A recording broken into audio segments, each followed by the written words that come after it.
Ebusuafo me mo bibia kwaba de ba Jane CN page so midin e de adwoa searching. Efia Schwarzenegger eye nipa bia ne ho ya hometie papa. Unni time a untumi ne efia embifi. Oyo nipa bia ohadwen ankasa. Na Miss Bell ekotena United Showbase so ekoka se wakosaman efia ewo na ewe ho ewo Accra Traditional Council for no eho say open peace of mind because our honor say on kan Efia Schwarzenegger kra na why video or the abeto internet no so na odi on the Miss Bell natem inti on pesa anko betu the asem no akọ court but court no ebia ebeche inti na ode ekọ bebia ode ekọ no se omo mfra afia na omo ne no enkasa because beef no adoso na Efia Schwarzenegger so eba United Showbase ebeka omo bisa no say Miss Bell akosaman no na omo afre no anasa omo ne na aka asem no Efia Schwarzenegger sidabi obia emfre no enti no one de oteho o twen se omo ebefre no na Endra Miss Bell esanso eba United Showbase ebeka say okosaman Efia ewo na ewe ho eye enkranfo empenifo no ewa hifie omo emfre Miss Bell na friend omo mfre Efia Schwarzenegger sorry na friend omo emfre ni nyina no na ewe ho no eye fraud omo agi ni sika asem no omo ndi achi ntima na obia emfa na sem enko ho no na eno na Efia Schwarzenegger asanso abema Miss Bell reply na asem no emu entremini adofo na yenani say Miss Bell na Efia Schwarzenegger they were very good friends yenim de ba yo mo entem tete na abro mo entem tete no omo anko ewo omo fie ananse baby social media so na omo ekwen anytime na omo ye enafofo no secret ewo mo ntem na omo de begu social media na obia TV ene Efia eya Miss Bell no na Miss Bell so eya Efia Schwarzenegger ene ayeya no na eni nyanya ensem fatasen kan sem sabe koso ewo social media na asem no eto ebe try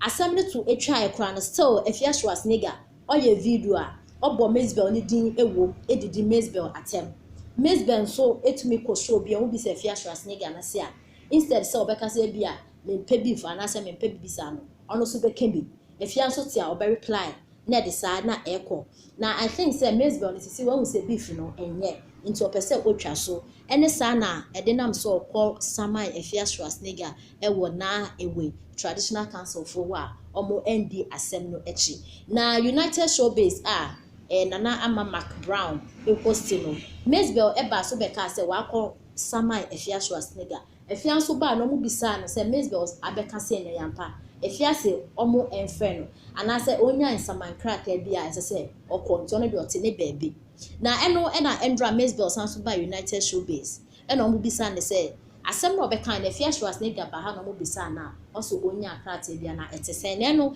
na Miss Bell ebeka say eye na ewe ho no nkranfo minimum omo din ne bo papa omo ye fraud omo je ni 2000 Ghana cedis omo je na asem no onim so ombedi achi omo endi achi omo ofra omo a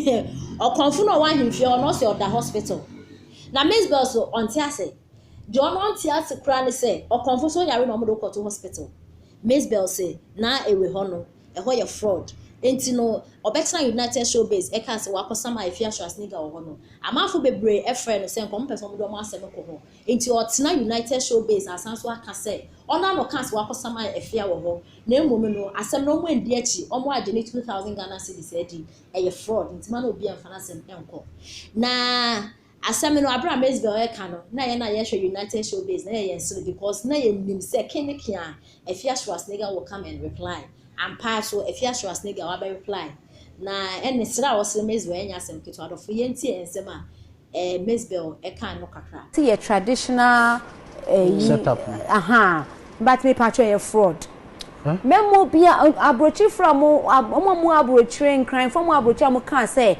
mo ba Ghana about the months I don't do it. They took my money and they didn't work on the case. After me free wulomo na ye catch him say wulomo ye conform or you read the hospital. I'm the drip as soon so.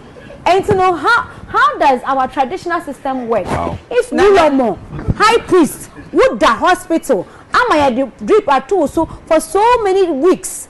Why give me 2,000 Ghana cedis? So obedi as mama. Man kase ko ji obi sika mama. Dia meka any say me pe me peace of mind. Obi it me. Enti patro dia say me mama. I could have taken it to court. I have 2 lawyers. But me feel say ebeye trouble cobra.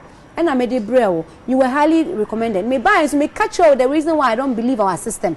And I also share me was you work fast, you work with the Supreme Court, you work with the police, you work with this and that and that. And I me bet you come on na way. So on dia semen mama. Me ne wo ka say me friend on fa me text na or on reply my idea say me nyina me busuafo nyina o mo Jamestown o mo akona way back and forth sade bia so I read the hospital.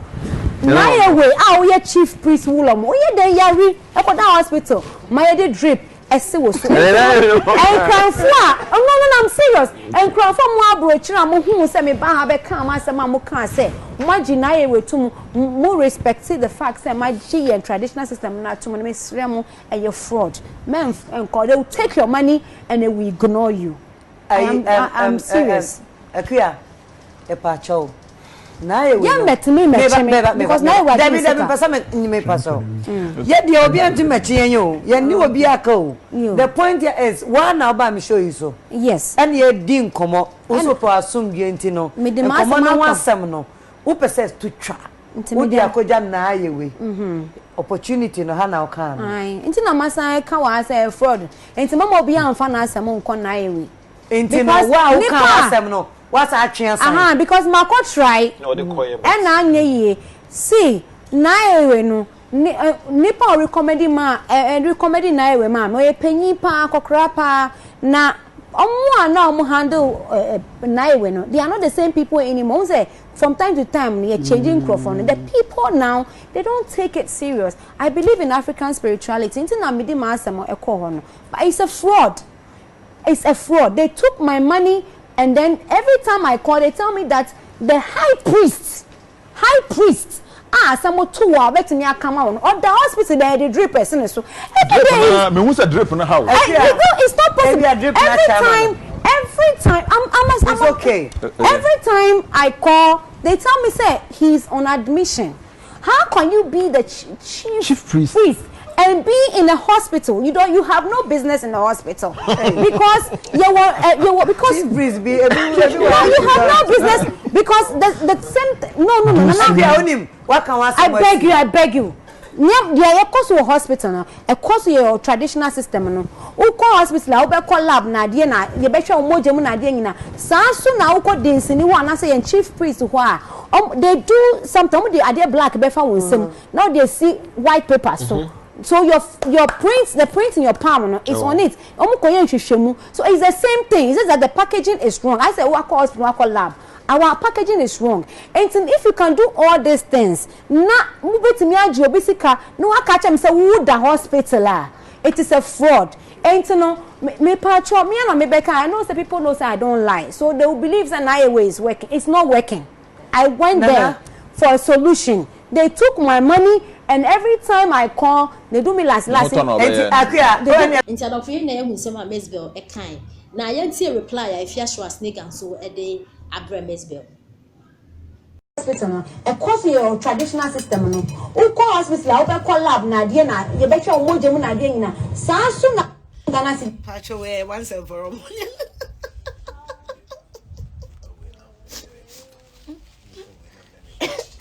Oh, right, dear, if you may have me who. Hey, if you may have me who, I bought down for me.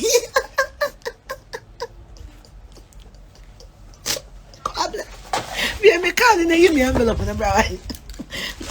Yen just can have it, yen just can have one. You envelope on it, maybe a brow envelope. Oh, Mobo Monte. You are. I may follow sweat on you. I'll poor rascal. You better be here. Ghana city so obedience mama. Man kase ko ju obi sika mami. Dia me kan any say me peace of mind. Obi it me. Enti patro dia say me mami. I could have taken it to court. I have 2 lawyers. Like my idea say me nyina me busuafo nyina o Jamestown. O ma ko na back and forth. So they dia so I read the hospital. Now we are we chief priest mulo. We dey yari about that hospital. My drip. And I'm serious. And from one bridge, I'm moving with some say. I deny it with you. The fact that traditional system not to Israel and your fraud. I will take your money and they will ignore you. I'm serious. Yeah, let me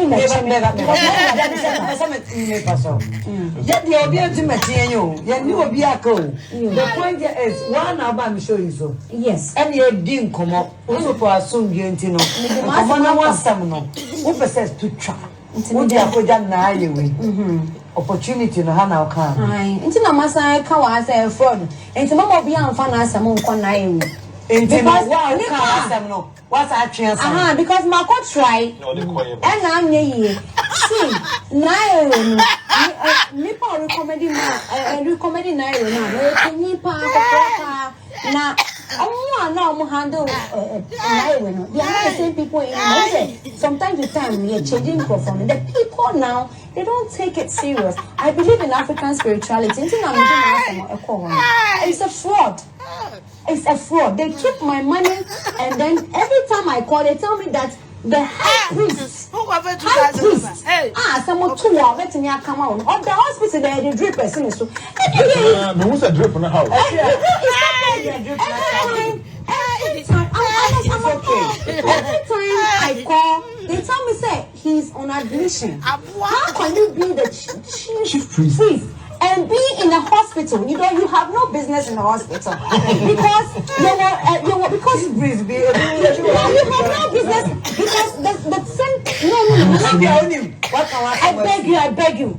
No, they are to a hospital. Of course, your traditional system. We call hospital. We call lab. Na dia na. You bet you more jemu na dia na. Sansu na we call this. Ni one na say chief priest. They do something. They are black. Before we see. Now they see white paper. So your prints, the print in your palm is on it. So it's the same thing. It's just that the packaging is wrong. I said work lab. Our packaging is wrong. And if you can do all these things, we put in your basic no catch them say you the hospital. It is a fraud. And me patcho me and me better. I know some people I don't like. It's not working. I went there for a solution. They keep my money, and every time I call, they do me last. I can say, now come fraud there. Fraud is police station. Frauding me. One other kind say, because it is said, Miss Ross say, I will say anything to me, so me call. My call, and I mean, who say, if I'm on the hospital, I'm going to see car, I'm back at the hospital. I know. Yes, it's not okay. Let me see. We didn't care about Paul. Now what? Don't go there. They are fraud. Okay, I know. I